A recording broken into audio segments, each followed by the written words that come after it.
सबसे बड़ा फ़र्क क्या है दोस्तों, अगर आप पोलैंड जाते हो और बाकी कंट्रीज़ के अंदर अगर जाते हो, जैसे क्रोशिया, रोमानिया, बुल्गारिया, ये इस तरह की जो कंट्रीज़ हैं, ठीक है, माल्टा वगैरह जैसे हो गया अपना, ठीक है, ये जो कंट्रीज़ हैं, इनमें ना जाकर आपका पोलैंड में जाके फ़ायदा क्या होगा, मैं आपको आज पूरी क्लियर कट यहाँ पिक्चर दूंगा, ठीक है। आपको ये चीज़ आपको यूट्यूब पर शायद कोई नहीं बताएगा जो मैं आपको यहाँ बताने चाह रहा हूँ। अगर आप किसी भी एजेंट के पास जाते हो आज की डेट में, सबसे पहले उसके पास में ना 2-3 जो जेन्युइन एजेंट होगा उसके पास में 2-3 ऑप्शन होगा आपको देने के लिए। जेन्युइनली जो काम करता होगा वो आपको ऑप्शन देगा ज़्यादातर क्रोशिया का, ठीक है, बुल्गारिया का भी दे सकता है अगर अपॉइंटमेंट इंडिया में मिल रही है, क्योंकि क्रोशिया की ईजिली मिल जाती है। इसके अलावा आपको ऑप्शन देगा स्लोवाकिया का। स्लोवाकिया के लिए बहुत लंबा टाइम लग रहा है इस टाइम पे। मेरे ही बड़े बेचारे क्लाइंट्स हैं जो परेशान है अभी इस टाइम पे, अपॉइंटमेंट्स नहीं मिल रही एम्बेसी की तरफ से, क्योंकि देखो स्लोवाकिया एक छोटी कंट्री है, ठीक है, और अगर आप देखोगे तो इंडिया एक बड़ी कंट्री है, और जहाँ कहीं वीज़ा लगने शुरू हुए थे ना, तो हमारा यहाँ पे ट्रेंड क्या एजेंटों का कि वो उस चीज़ को बड़ा ज़्यादा बड़ा चढ़ा के प्रमोट करके जो है ना शो करते हैं कि हाँ जी हम इस यहाँ भेजेंगे 10-12 लाख रुपए चार्ज करते हैं इंडिया के अंदर, जो कि अच्छी बात नहीं है। तो आज मैं आपको बताऊँगा कि पोलैंड सिर्फ जाने का आपको क्या फ़ायदा होगा, कैसे आपका काम होगा, हमारे साथ सर्विस लेंगे तो क्या हम आपको प्रोवाइड करेंगे, पूरी डिटेल आपको मैं इस वीडियो के अंदर बताऊंगा। दोस्तों लाइक करना है वीडियो को, सब्सक्राइब करना है, शेयर करना है किसी मेरे भाई के साथ में, इंस्टाग्राम पर मुझे फॉलो कर सकते हैं। इसके अलावा दोस्तों आपको हमारे चैनल की मेंबरशिप लेने का एक बहुत ही अच्छा फ़ायदा होगा, जिससे आप इनडायरेक्टली बहुत सारे ऐसे लोगों की मदद करेंगे जो बेचारे रह जाते हैं पैसों के चक्कर में, वर्क परमिट अप्लाई नहीं कर पाते और वीज़ा वो कभी भी हासिल नहीं कर पाएंगे, क्योंकि उनके पास कभी भी इतने पैसे नहीं हो पाते हैं। तो इसलिए मैंने एक कैंपेन चलाया कि मैं 3-6 महीने के अंदर एक लकी सब्सक्राइबर को पिक करके उसको पूरा वर्क वीज़ा का प्रोसेस जो है अपनी जेब से करवा के देता हूँ। लेकिन इसके अंदर मुझे आपकी मदद की ज़रूरत है। अगर आप इसके अंदर मुझे सपोर्ट करते हैं एक छोटा सा अमाउंट पे करके, तो हम बहुत सारा अच्छा काम करेंगे मिलके। आप देख सकते हैं मेरे पिछले वीडियोज़ के अंदर कि मैंने लोगों को फ्री में वर्क परमिट दिया भी है और प्रॉपर तरीके से आ गया। आपको मालूम है वर्क परमिट की कॉस्टिंग बहुत ज़्यादा आती है, ठीक है, तो फिर भी मैंने अपनी जेब से करके दिया है। तो मैं और अच्छा करना चाहता हूँ, इसके लिए मुझे आपके सपोर्ट की ज़रूरत पड़ेगी दोस्तों, ठीक है। तो आप भी मेरे साथ इस कैंपेन के अंदर जुड़ सकते हैं और लोगों का भला करने के बारे में हम सोच सकते हैं। दोस्तों इंस्टाग्राम पर मुझे फॉलो कर सकते हैं। इसके अलावा दोस्तों मेरे से अगर आपने पर्सनल कंसल्टिंग लेनी है किसी भी सर्विस के लिए, कोई भी अगर अपने प्रोडक्ट के लिए बात करनी है, कोई प्रॉब्लम है, आपको सोल्यूशन निकाल के देंगे उसका। उसके लिए कमेंट आप चेक करो, सबसे ऊपर वाला कमेंट मेरा है, पिन कर दिया मैंने, क्लिक करोगे, दिन सेलेक्ट करके कॉल बनानी है और गूगल मीटिंग ऐप पर आपने टाइम पर आना है। Thank you very much. तो सब पोलैंड जाने का आपको फ़ायदा ये होने वाला है कि सबसे बड़ी बात मैं आपको यहाँ पे सबसे बड़ा मेन डिफरेंस बताता हूँ। अगर आप चेक रिपब्लिक, क्रोशिया, रोमानिया, माल्टा या फिर स्लोवाकिया, इन कंट्रीज़ में अगर आप जाते हैं, लातविया भी इसमें मैं इंक्लूड कर रहा हूँ, ठीक है, इन कंट्रीज़ में जाने का आपको डिफरेंस सबसे बड़ा ये होता है, जब आप वहाँ जाते हो ना तो आपको जो एम्प्लॉयर होता है वो जो आपकी टीआरसी होती है वो एम्प्लॉयर बेस्ड टीआरसी होती है अधिकतर कंट्रीज़ के अंदर, ईस्टर्न यूरोपियन कंट्रीज़ की बात कर रहा हूँ। पोलैंड के अंदर जब आप जाओगे तो आपकी जब टीआरसी एक बार बन जाती है ना, तो उसके बाद आपकी टीआरसी ऐसा नहीं है कि अगर आप जॉब वो नहीं करना चाहते तो आपकी टीआरसी कैंसिल हो जाएगी। बाकी कंट्रीज़ में लाइक क्रोशिया, वहाँ पे क्या होता है कि आपको एक ग्रेस पीरियड दिया जाता है कि भाई आपके पास में 60 दिन का ग्रेस पीरियड है। अब आप जो है हमारी कंट्री छोड़कर, कंट्री और दे देंगे, हमारी कंट्री छोड़कर आप या तो इंडिया जाइए अपनी होम कंट्री, या आप दूसरी कंट्री में माइग्रेट कीजिए, हमें कोई मतलब नहीं है उस चीज़ से। सबसे बड़ा फ़ायदा आपको ये हो जाता है कि जो पोलैंड का सिस्टम है ना वो या ऐसा नहीं है, वो जैसे मतलब जैसे अरब कंट्री का होता है ना, जैसे आप कभी अगर यूएई गए हो या फिर अगर आप जॉब करते हो गल्फ़ कंट्रीज़ के अंदर, जैसे होता है ना कि आपका स्पॉन्सर ही सब कुछ है आपका, अगर स्पॉन्सर ने आपके ऊपर से हाथ हटा लिया तो इसका मतलब आपको अपनी होम कंट्री जाना पड़ेगा। अच्छा, तो पोलैंड के अंदर सिस्टम कैसा होता है? पोलैंड के अंदर सिस्टम दोस्तों बहुत ही अच्छा है। वहाँ पे आप एक बार अगर जाओगे तो वहाँ पे जाने के बाद में आपका जो एक बार टीआरसी बन जाता है, बायोमेट्रिक होने के बाद में 6 से 8 महीने का टाइम लगता है, जिसमें टीआरसी आपकी अप्रूव होने के बाद में आपको मिलती है, ठीक है। जब आपको टीआरसी मिल जाती है तो उसके बाद आप अपनी मर्ज़ी से जो जॉब है ना, या फिर अगर आप जो एक्स्ट्रा काम है जो करना चाहते हो आप इजीली कर पाओगे।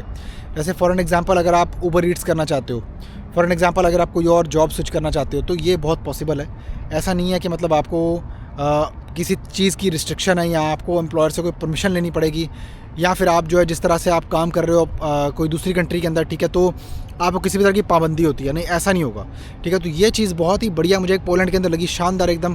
क्योंकि देखो क्या है कि आपको हर बंदे को ना आज की डेट में फ्रीडम चाहिए, ठीक है, और वो फ्रीडम अगर आपको नहीं मिलेगी ना तो आप घुट जाओगे, परेशान हो जाओगे आप, क्योंकि आप कभी भी ये लाइक नहीं करोगे कोई बंदा या कोई एम्प्लॉयर आपको बांध के रखे, है ना। किसी को भी बंद के रहना आज की डेट में पसंद नहीं है। अगर आपको कोई बांध के रखेगा तो जाहिर सी बात है कि आपको गुस्सा तो आएगा ना। उस चक्कर में क्या होगा कि आपकी लड़ाई झड़ाई हो जाएगी, ठीक है, कहीं ना कहीं।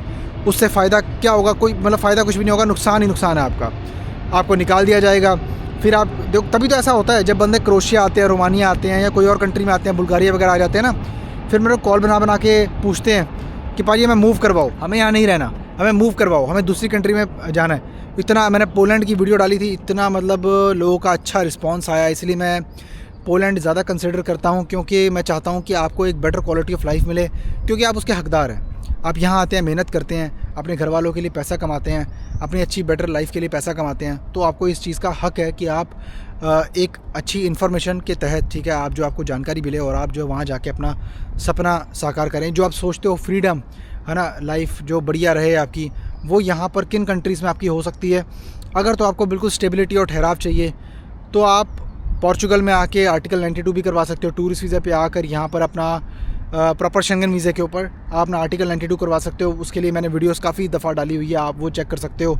नहीं तो आप मेरे से पर्सनल कंसल्टिंग लेके भी एक बारी आप मेरे से बात कर सकते हो। इसके रिलेटेड मैं आपको पूरा अच्छे से गाइड करूँगा, क्या हम करवा के देंगे, कैसे आपका होगा। ये आपकी इंटरनली कंट्री के अंदर ही TRC बन जाएगी। लेकिन बात यह है कि पुर्तगाल के अंदर आपको काम की अपॉर्चुनिटीज़ उतनी ज़्यादा नहीं मिलेंगी जितनी बाकी कंट्रीज़ के अंदर मिलेंगी आपको, क्योंकि यहाँ पे काम इतना नहीं है। अगर है भी तो उसके अंदर आपको लैंग्वेज की रिक्वायरमेंट है और सैलरी उतनी ज़्यादा नहीं मिलती। और एज़ कम्पेयर टू दिस आप स्पेन के अंदर भी ले सकते हो, ठीक है। स्पेन के अंदर एम्पेड्रोनमेंटो का प्रोसेस होता है, लेकिन वो थोड़ा सा डिफ़िकल्ट है, थोड़ा वहाँ पे बंदे को परेशान होना पड़ता है। ऐसी यहाँ पे कोई इतनी कोई ख़ास प्रॉब्लम नहीं है।